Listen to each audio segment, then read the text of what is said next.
Você que está acessando o nosso canal no YouTube, saiba que você é muito precioso, que você é muito preciosa. Saiba que Deus nos amou primeiro, nos escolheu, nos catou, nos tirou de um charco de lodo, nos transportou das trevas para a sua maravilhosa luz, para o reino do Filho do seu amor, para dizer para você que você é muito precioso, que você é por demais preciosa. Fica aí, que Deus tem uma palavra para o seu coração. Amém, igreja? Filipenses capítulo 4, do versículo 10 ao versículo 13. Fiquei muito alegre no Senhor, porque agora, uma vez mais, renasceu o cuidado que vocês têm por mim. Na verdade, vocês já tinham esse cuidado antes, só que lhes faltava oportunidade. Versículo 11. Digo isto não porque esteja necessitado, porque aprendi a viver contente em toda e qualquer situação. Sei o que é passar necessidade e sei também o que é ter em abundância. Aprendi o segredo de toda e qualquer circunstância, tanto de estar alimentado, como de ter fome, tanto de ter em abundância, como de passar necessidade. Tudo posso naquele que me fortalece. Querido Deus, amado Pai, bispo e pastor de nossas almas, Tu que és fiel, Tu que és maravilhoso, em nome do Teu Filho Jesus Cristo, nós nos aquietamos agora diante de Ti. Fala com a Tua igreja, Pai, que a Tua igreja quer Te ouvir, em nome de Jesus. Amém. Eu estou intitulando esta mensagem de Esperando em Deus. Diga comigo, esperando em Deus. Se prestarmos bem atenção, o apóstolo Paulo inicia o capítulo 4 da carta aos Filipenses, abrindo seu coração e declarando para eles: vocês são a minha alegria e coroa. Sim, meus amados, permaneçam deste modo firmes no Senhor. Filipenses capítulo 4, versículo 1. Qual era o anseio do coração do apóstolo Paulo? Ele diz que os amados irmãos da igreja de Filipos são preciosos. Ele declara que eles são a alegria e coroa dele. E ele diz: sim, meus amados, permaneçam deste modo. Qual era o modo que eles se encontravam? Eles se encontravam firmes no Senhor. E essa é a vontade de Deus para todo cristão, para todo pequeno Cristo, é que permaneçamos firmes, independentemente da circunstância, da adversidade.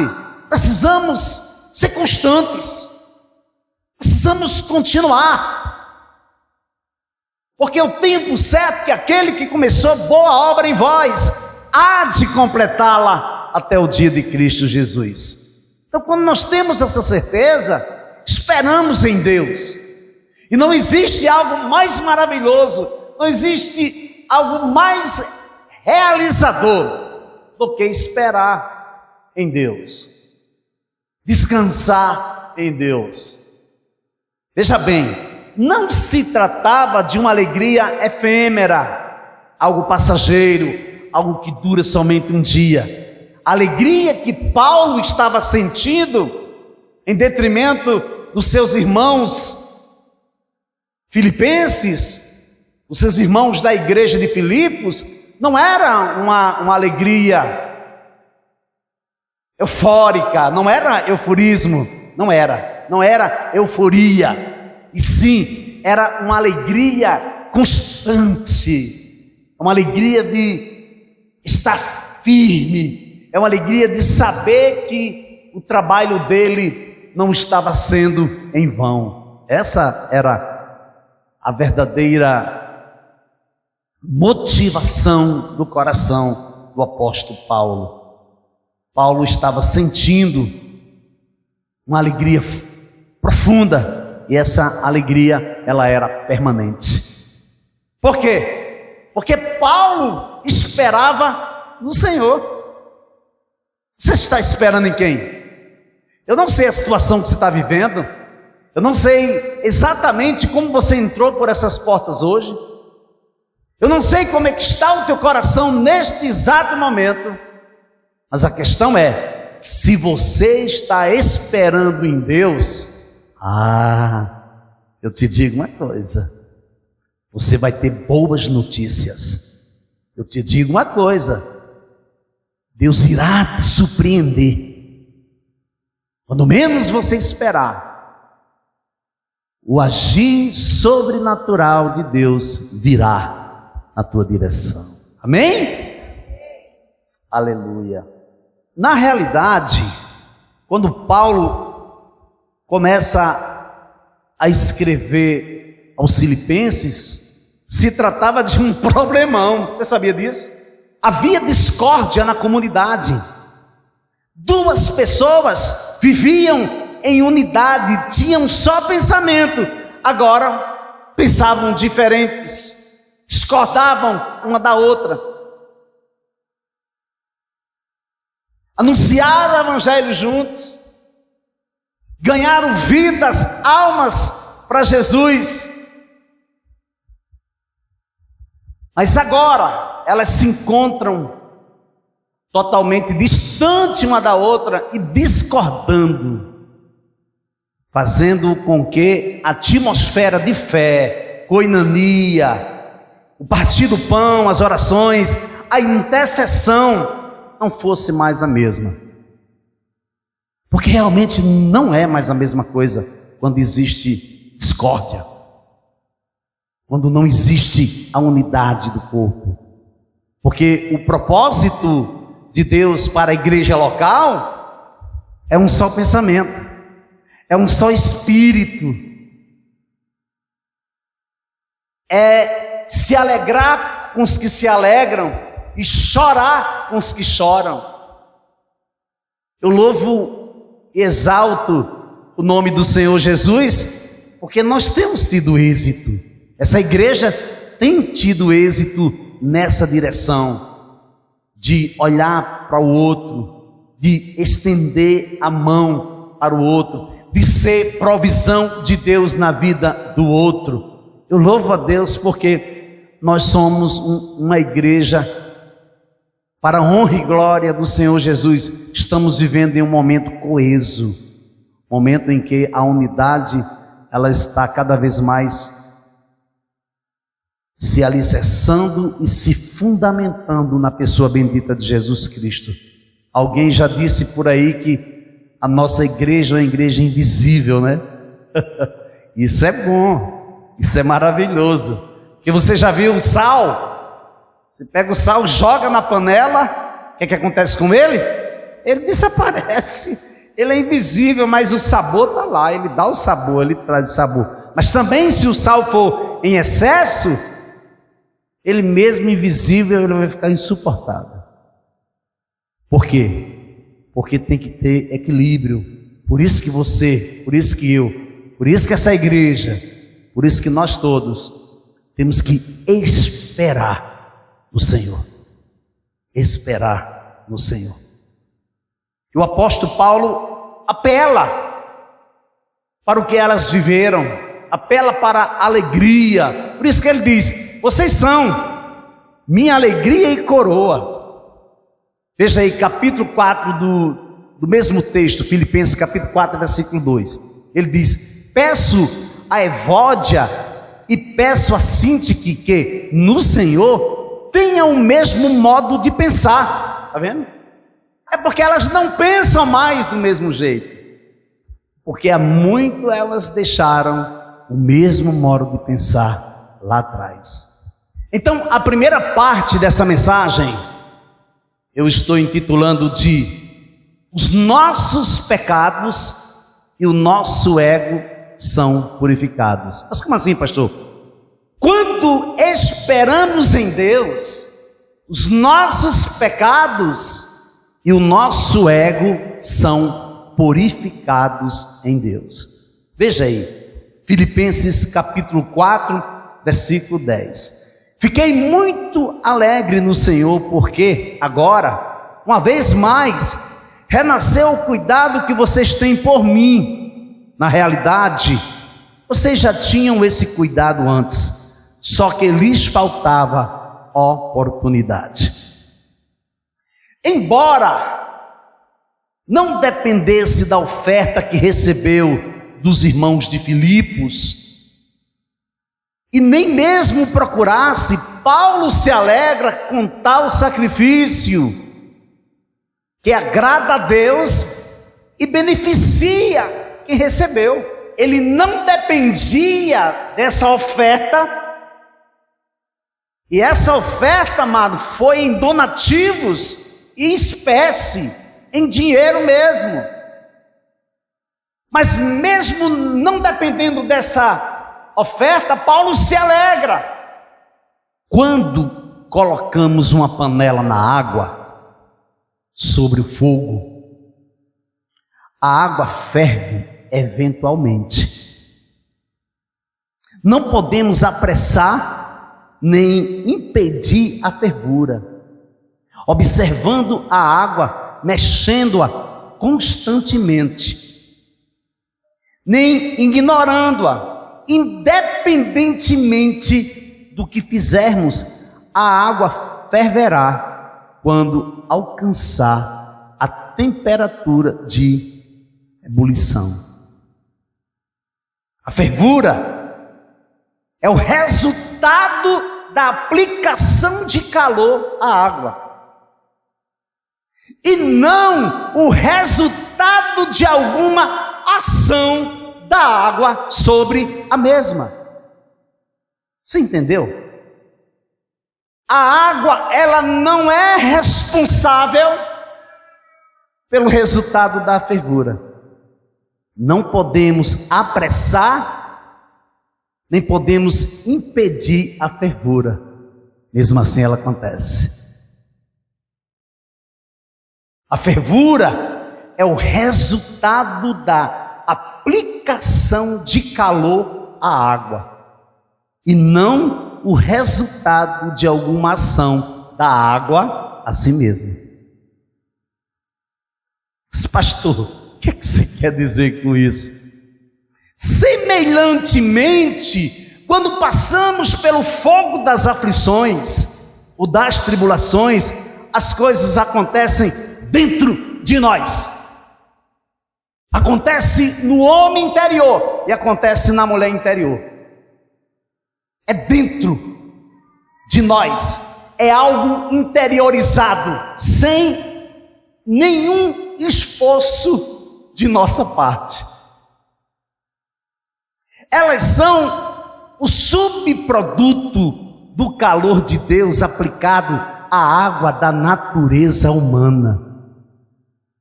Vocês entenderam? Essa ação que acontece dentro de mim, essa transformação que está acontecendo e que eu não entendo o que está acontecendo comigo, nada mais nem nada menos do que o subproduto do calor de Deus aplicado à água da natureza humana. Experimentamos uma transformação interna. É de dentro para fora. As nossas motivações são purificadas e o nosso desejo de pecar é queimado e retirado de nós. Meu Deus, isso é tremendo. O que está acontecendo com você? Por que você anda tão inquieto? Eu quero te dizer nesta noite que essa inquietação que você tem vivido ultimamente, primeiramente, independente das circunstâncias que você tenha vivido, ou esteja vivendo, é o amor de Deus te constrangendo. É o amor de Deus te trazendo para a presença dEle. É o amor de Deus despertando em você algo diferente. É algo interiorizado, algo que está nascendo dentro de você, para você ser um novo homem, para você ser uma nova mulher. Aí sim, as nossas motivações serão purificadas, e o nosso desejo maior de pecar será retirado de dentro de nós. Ora, tendo Cristo sofrido na carne, estejam também vocês armados no mesmo pensamento, pois aquele que sofreu na carne rompeu com o pecado, para que no tempo que lhes resta na carne, vocês não vivam mais de acordo com as paixões humanas, mas segundo a vontade de Deus. Primeira carta de Pedro, capítulo 4, versículo 1 e 2. Quando as minhas motivações são purificadas, e o meu desejo de pecar é queimado, eu não vivo mais de acordo com as paixões humanas, amado. Você entendeu? Quando minhas motivações são purificadas, o meu desejo de pecar é queimado, o que acontece? Eu não vivo mais de acordo com as paixões humanas. Mas por quê, pastor? Porque assim como Jesus sofreu na carne e rompeu com o pecado, eu estou armado com o mesmo pensamento, porque em Cristo eu também rompi com o pecado. Agora eu espero confiadamente nele. Por quê? Porque agora eu não vivo mais, agora é Cristo que vive em mim. Quarta-feira, o Espírito Santo de Deus nos levou a trazer uma palavra aqui para os jovens e adolescentes. Porque para viver numa geração fast food como esta, em um mundo globalizado, onde tudo acontece na velocidade da luz, precisamos realmente ensinar os nossos filhos a romper com o pecado. Mas pastor, como é que um crente consegue romper com o pecado? Somente com a leitura da palavra, somente meditando na palavra, somente tirando tempo com Deus. E esse tempo que tira com Deus tem que ser um tempo de qualidade. Temos que inculcar na cabeça de nossas crianças, de nossos jovens, de nossos adolescentes, que eles precisam ler a palavra. A mãe, o pai tem que conduzi-los a este momento. Ensina teu filho no caminho, para quando estiver velho, ele não se desvie. Obrigado, filho. Mas, amado, sinceramente, eu não posso dizer que ensino meu filho e dizer para o meu filho: olha, faça isso, agora não faça isso. Mas pai, você está fazendo. Não, eu posso fazer, você não. Isso não é ensino, amado.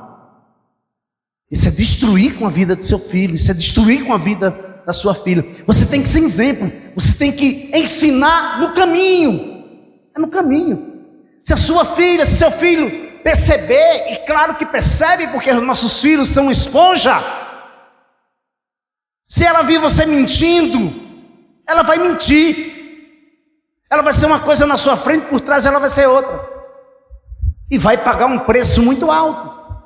Então, quando as minhas motivações são purificadas, o meu desejo de pecar é queimado. Eu não vivo mais de acordo com as paixões humanas. Por quê? Porque assim como Jesus sofreu na carne e rompeu com o pecado, eu agora, em Cristo, estou armado com o mesmo pensamento. Agora sim, eu coloco minhas motivações diante dele, e o meu desejo de pecar, que está interno, está lá dentro de mim, é queimado. O que eu vou falar agora? Eu vou falar de novidade de vida. Eu vou falar de um Deus que tem se revelado poderosamente em minha vida. Eu não vou só falar de um Deus que tem feito as coisas para mim. Não porque chegou uma provisão, não porque eu ganhei isso, não porque, olha, eu orei, poxa, ganhei isso, ganhei um carro, ganhei uma casa. Não, querido, Cristo não é isso. A Bíblia não fala sobre isso. Ah, pastor, você está dizendo que é pecado? Não estou falando sobre isso não, querido. Trabalhe, se esforce, se capacite. Aí sim, Deus vai estar com você. Deus vai estar rompendo com você. Você vai ser bem sucedido. Porque o Evangelho não diz que suas lutas, que os seus sofrimentos, que as suas contas para pagar vão desaparecer. Não. Primeira coisa que o Evangelho diz, que você tem que morrer. Pronto. Não está achando ruim? Morra. A primeira coisa que você tem que fazer é morrer. Aí levante-se aí, aceita o convite de Jesus. Vinde a mim todos vós que estáis cansados, sobrecarregados, eu vos aliviarei. Aprendei de mim. Aprendei, discipulado, porque sou manso e humilde de coração, e achareis descanso para vossa alma. Quer ter descanso? Quer descansar? Quer ter paz em Cristo? Submeta-se. Entregue seu caminho a Ele, descanse nele, e o mais Ele fará. Aí você vai ter o que falar. Agora, você andar correndo atrás de bênção para aqui, para acolá, não foi para isso que Jesus chamou você, não. Explicar a você enganado. Vá ler de novo a Bíblia, que não tem isso na Bíblia. Agora sim, aí a coisa mudou. Se você está alicerçado na rocha, se as palavras de Cristo estão em você e você está nele, agora sim, agora você pode pedir o que você quiser pedir, que Ele vai conceder. Por quê? Porque a palavra de Deus, as Escrituras Sagradas diz que você é uma bênção, e as promessas de Deus, as bênçãos de Deus te perseguirão. Não é você que corre atrás de bênção, são as bênçãos de Deus que correm atrás de você. São as promessas do Deus Todo-Poderoso que vai atrás de você. Sabe por quê? Porque você é muito precioso. Sabe por quê? Porque você é muito preciosa. Sabe por quê? Porque você é templo e morada do Espírito Santo. Porque você é nação santa. Porque você é povo de propriedade exclusiva de Deus. Aleluia. Você pode aplaudir Ele. Aleluia. Que Deus maravilhoso. Por isso diz o soberano Deus: eis que ponho em Sião uma pedra já experimentada, mais preciosa pedra angular para alicerce seguro. Aquele que confia jamais será abalado. Aquele que confia jamais será abalado. Você sabe o que é confiar, amado? É ter fé. Você sabe para que você tem fé? Para agradar a Deus. Porque se você tiver fé e agradá-lo, Ele anda com você. Mas se você for um incrédulo, se você for uma incrédula, Deus não anda com você. É a Bíblia que diz, sou eu. Então você tem fé, é para agradá-lo, porque quando você agrada a Ele, você sabe que a tua provisão vem dEle, você sabe que nada vai te faltar, e se chegar a faltar algum dia, é porque Ele está nesse negócio, é porque Ele quer levar você para um nível muito maior, Ele está levando você para uma experiência que você jamais pensou que iria. Amém? Fiquei muito alegre no Senhor, porque agora uma vez mais, renasceu o cuidado que vocês têm por mim. Eu amo essa parte, quando a Bíblia fala de cuidado, o cuidado que Deus tem por você, o cuidado que o irmão tem por você. E aconteceu aqui, na igreja dos Filipenses, em Filipos, eles se lembraram de Paulo. Mas eles não se lembraram só uma vez, eles se lembraram muitas vezes, só que não tiveram oportunidade. Por que Paulo se alegrou tanto? É porque o apóstolo Paulo sabia que essa provisão que chegou em suas mãos não era nem um fruto do acaso. Não, nem era coisa humana, era provisão de Deus. É Deus que usa a sua vida, é Deus que toca no seu coração, é Deus que endurece seu coração, mas também é Deus que amolece seu coração, com um propósito dele ser glorificado na sua vida. Porque quando nós entendemos o que Deus quer, quando eu entendo quem eu sou, aonde estou, o que estou fazendo, para onde estou indo e com quem estou indo, sai de perto. Sai de perto, amado. Por quê? Porque para mim saber quem eu sou, primeiro eu tenho que ser totalmente rendido a Deus. Eu tenho que buscá-lo incessantemente. Encontrei? Aí agora que eu vou buscá-lo incessantemente. Cada vez mais que eu busco, mais eu me encho de vontade. Não é eu me encho de mim mesmo, mas eu me encho de vontade dele, de conhecê-lo. E nem que eu tenha toda a eternidade, eu nunca vou conhecê-lo na sua essência. Esperei com paciência no Senhor, e ele se inclinou para mim e ouviu o meu clamor, tirou-me de um lago horrível, de um charco de lodo, pôs os meus pés sobre uma rocha, firmou os meus passos, e pôs um novo cântico na minha boca, um hino ao nosso Deus. Muitos verão e temerão e confiarão no Senhor.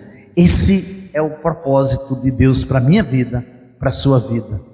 Você lembra que eu tenho falado aqui que Deus nos chama, escreve o nosso nome no livro da vida, nós conhecemos o Evangelho, porque entregamos nossa vida a Jesus, viramos as costas para o mundo, e agora seguimos na sua direção. Entenda uma coisa, os benefícios elementares, fundamentados, não são nossos, não é meu. Existe um propósito no coração de Deus para a sua igreja. Os frutos são de domínio próprio. Não. Os frutos são de domínio público e não próprios. José, pode prestar atenção, leia uma vez, leia duas, releia outra vez. Texto, quando Jacó está abençoando seus filhos, para um ele diz: você ficará com a terra daqui para acolá. Aí ele vai distribuindo as terras.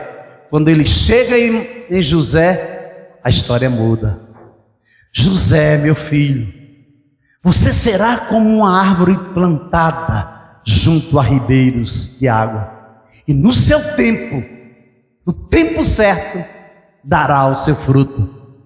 Agora tem uma coisa, José: os seus frutos estarão por cima do muro. Olha aí que coisa tremenda. Como eu estive em 2000 na Itália, você passa e está lá um fruto bem gostoso, uma maçã, né? Está lá, deu por cima do muro lá. Você pode passar, querido, ó. Pegou a maçã, comeu e vai saindo comendo. Porque o fruto é de domínio público. Assim é o Evangelho, amados. Nós temos que frutificar para que as pessoas queiram vir para cá. Ah, mas pastor, você quer essa igreja lotada? Não, quero não. Agora, se Deus quer, e Ele quer, quando estivermos prontos, aí Ele vai nos tirar daqui. Mas Ele vai nos tirar daqui com você totalmente sarado, sarada. Porque senão você vai multiplicar ovelhas enfermas, feridas, doentes. Não tenho pressa. Não tenho pressa de sair daqui. Quem vai nos tirar daqui é o Senhor. Porque Ele é fiel.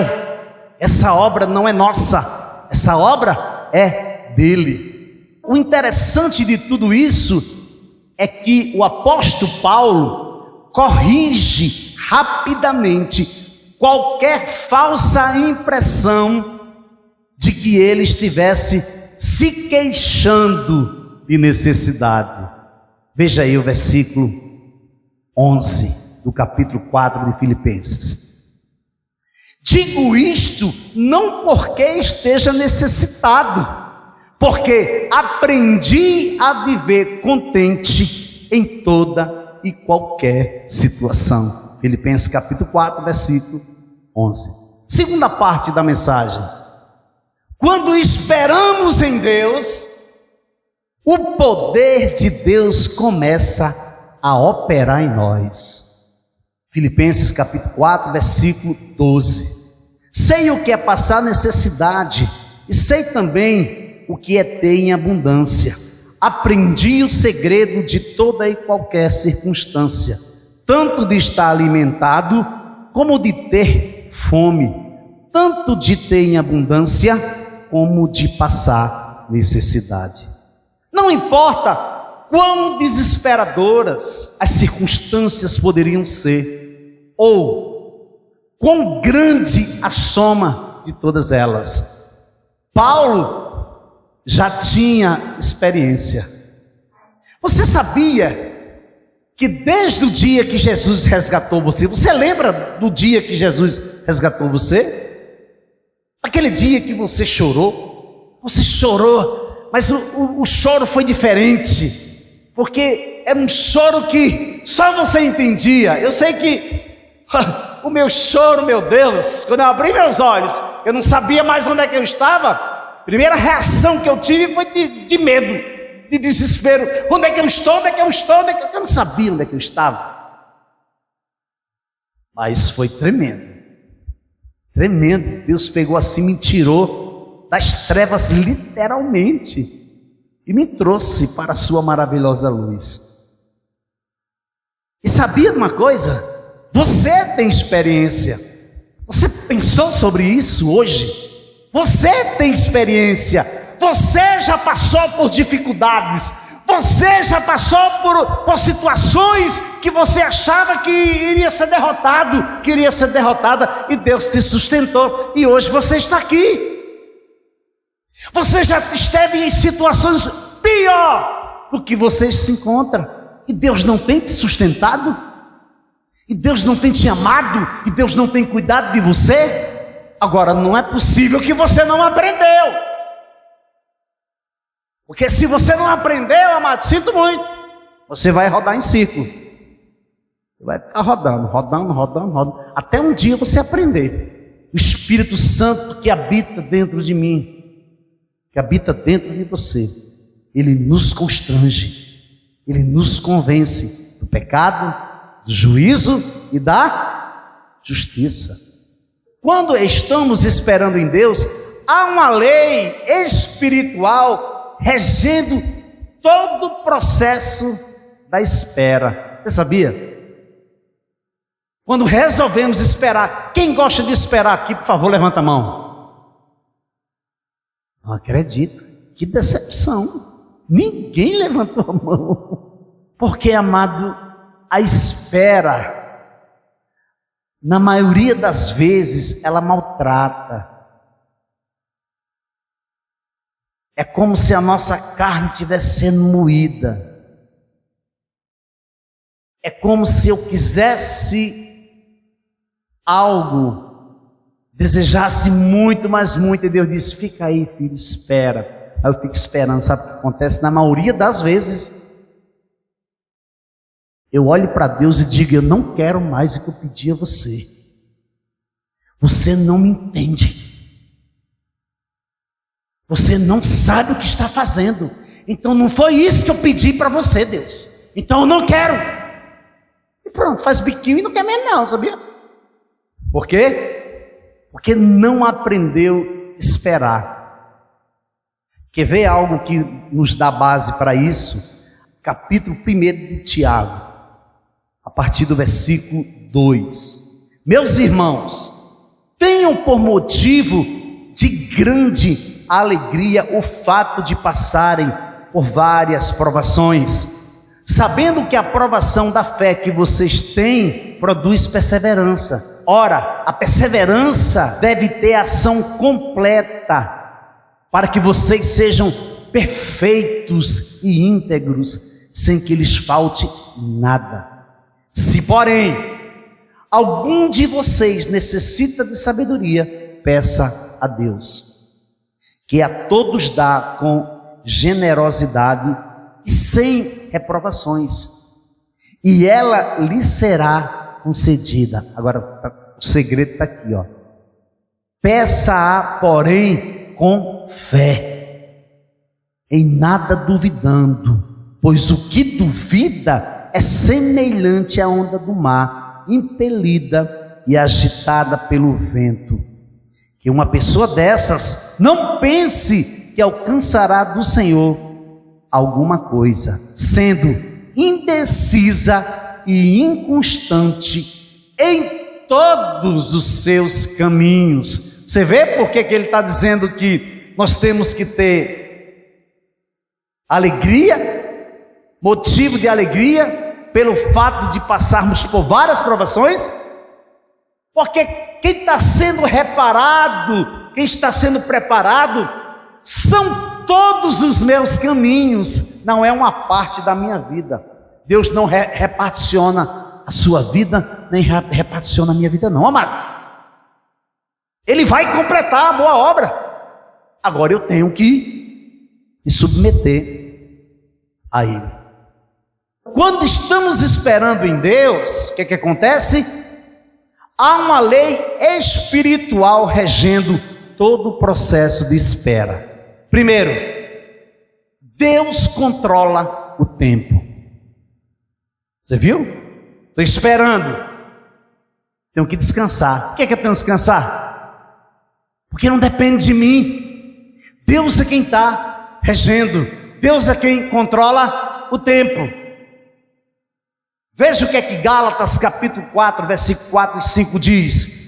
Mas quando chegou a plenitude do tempo, Deus enviou seu filho, nascido de mulher, nascido debaixo da lei, a fim de redimir os que estavam sob a lei, para que recebêssemos adoção de filhos. Meu Deus, chegou o tempo, Deus envia Jesus para que nós fôssemos aceitos como filhos dele. Deus controla os tempos e as estações.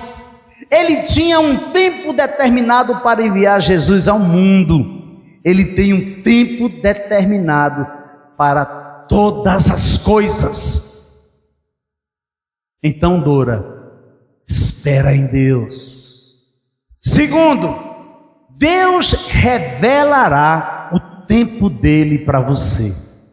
Aquieta seu coração, porque não tem escapatória. Deus irá revelar o tempo dele para você. Então, os que estavam reunidos lhe perguntaram: Senhor, é neste tempo que vais restaurar o reino de Israel? Ele lhes respondeu: não lhes compete saber os tempos e as datas que o Pai estabeleceu pela sua própria autoridade. Atos capítulo 1, versículos 6 e 7. Não corra na frente. Viu, Mário? Viu? Não corra na frente. Viu, Cecília? Não fique para trás. Coloque-se no lugar que Deus quer que você esteja.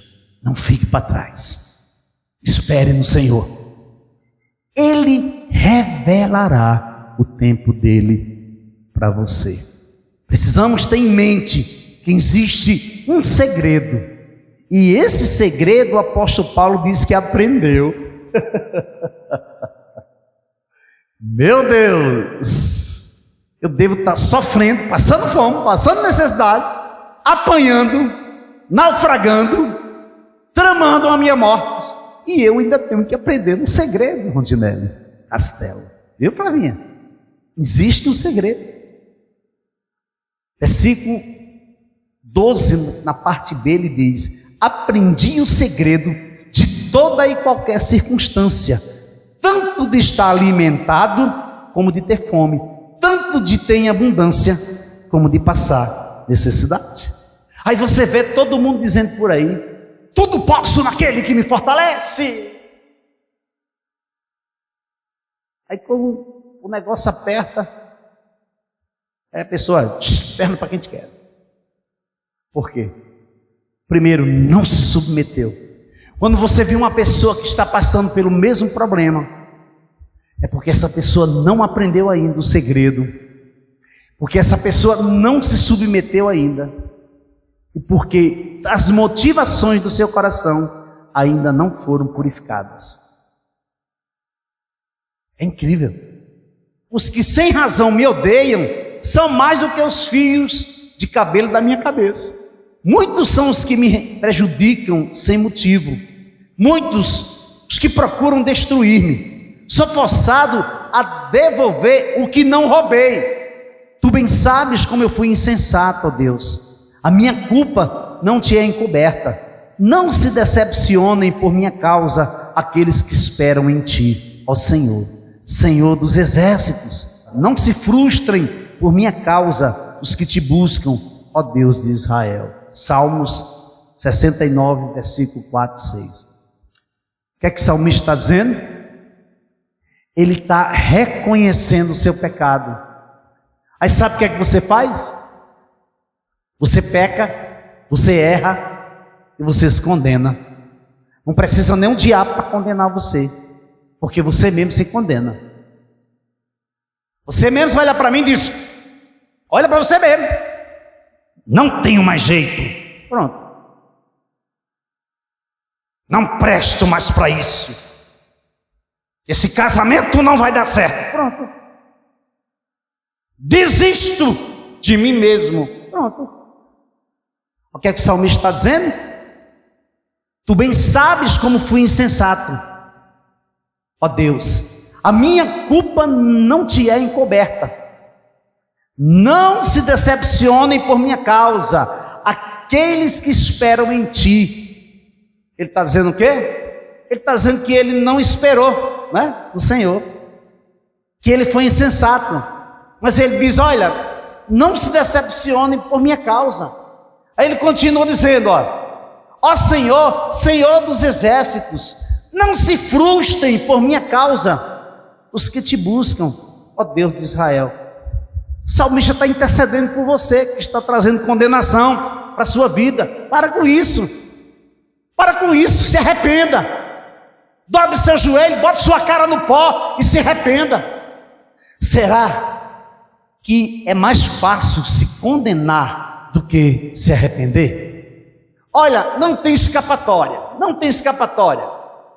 A Bíblia diz o seguinte, todo joelho se dobrará e toda língua confessará que Jesus é Senhor. Acabou, meu amado. todos nós estaremos diante do trono de Deus de joelhos, seja quem for, seja quem for. Não adianta, é bom você se render logo, entregue sua vida logo e vá viver o que você tem de melhor. Deus tem algo precioso para você, não fica só flertando com o evangelho não. Ah, tem uma coisa demais, pastor, flertar com o evangelho? Não. Se você quer assim, continue flertando, mas o bom mesmo é você viver, porque só sabe quem vive, só sabe quem vive. A minha experiência não é a tua experiência, a tua experiência é a tua experiência devido à multiforme graça do Senhor, multiforme graça e sabedoria de Deus. Mas olha, eu estou falando para crente que vive dentro da igreja, porque nós somos uma igreja em pastoreio e em discipulado. E olha, o que eu converso com o meu discípulo é entre mim e o discípulo. E assim sucessivamente. O que a sua discipuladora conversa com você é com você e ela. O que o seu discipulador conversa com você é com você e ele. Quando a gente vem para cá ministrar assuntos de discipulado, fica ali paradinho, guardado. Mas muitas vezes não tem como o Espírito Santo não tocar em algo semelhante.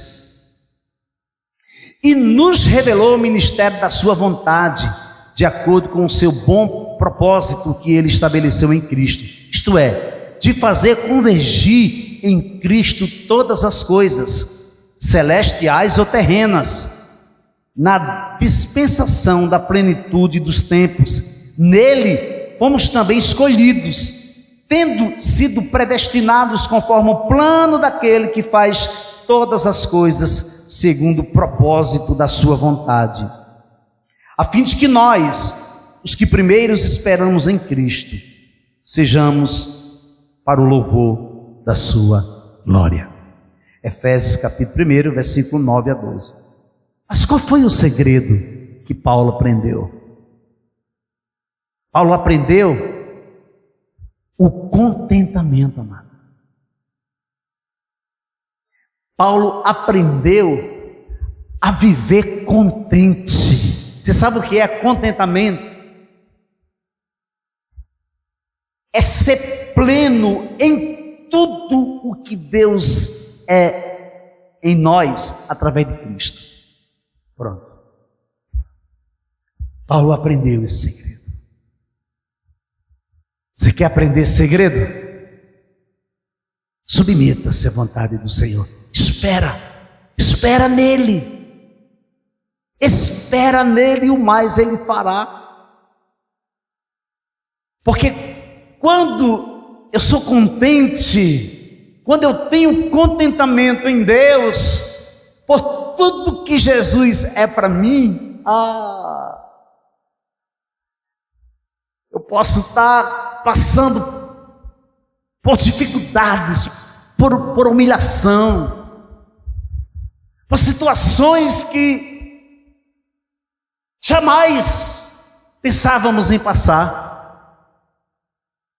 E quando você glorifica o nome dele, quando você diz, Senhor, obrigado, porque tu sabes, Pai, tu sabes o que estás fazendo na minha vida. É tremendo. Mas como se deu isso? Como é que ele aprendeu? Como é que se aprende segredo? Através da leitura da palavra, do tempo sozinho com Deus, do jejum e oração, e submeter-se à vontade de Deus, seja em qual for as circunstâncias. Conclusão, capítulo 4, versículo 13. Tudo posso naquele que me fortalece. O que você diria para Jesus hoje? Qual a circunstância que você está atravessando?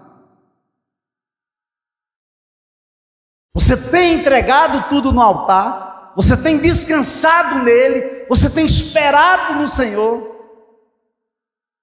Ou você não sabe mais o que fazer? Porque a sua alma está gritando.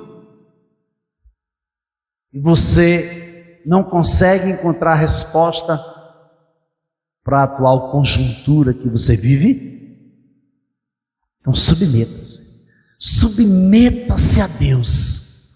Espera nele. Confia nele, que o mais ele fará. Esperando em Deus. Você pode aplaudir o Senhor nesta noite? Aleluia! Oh glória!